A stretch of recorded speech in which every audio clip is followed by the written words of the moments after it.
مخه پکېږه که تا ته چا احترام ونه کړ او تا ته یې سپکاوی وکړ. الله رب العزت سره ته خاص ارزښت لري او الله رب العزت په تا باندې خاص شفقت او مهرباني کوي. مخه پکېږه ځکه داسې کسان هم شته چې هغه د ډېر قرضونو له امله له کوره نشي راوتلی. مخه پکېږه ځکه داسې کسان هم شته چې لا تر اوسه د ناروغۍ په بستره پراته دي او د روغېدو هیڅ لاره چاره ورسره نه لیدل کېږي. که چېرته در باندې خفګانونو، پریشانیو او وسوسو زور وکړ، انسانانو ته رجوع مه کوه، الله رب العزت ته رجوع وکړه.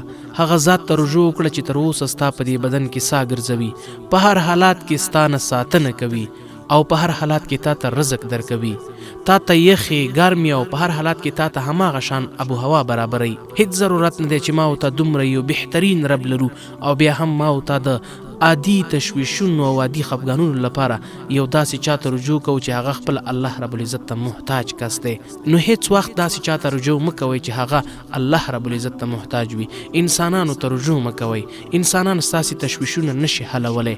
نو که چېرته غواړئ چې خوشحاله او له ارامه ډک ژوند ولرئ، نو په خوشحالۍ سره د الله رب العزت امور ادا کوئ، په خوشحالۍ سره الله رب العزت ته رجوع وکړئ، د شپې ناوخته راپاڅېږئ او الله رب العزت ته 2 رکعته لمونځ وکړئ او د خوشحاله ژوند غوښتنه ترې وکړئ.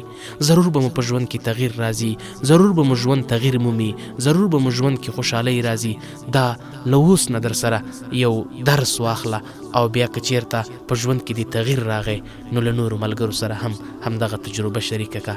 وګوره چې الله رب العزت ستا په ژوند کې څومره تغییر راولي، ستا ژوند څومره له خوښۍ او خوشحالیو ډکوي. نو که چېرته الله رب العزت ته پر وخت رجوع وکړو، هیڅ وخت موږ تاسې ته پریشانۍ نه راځي.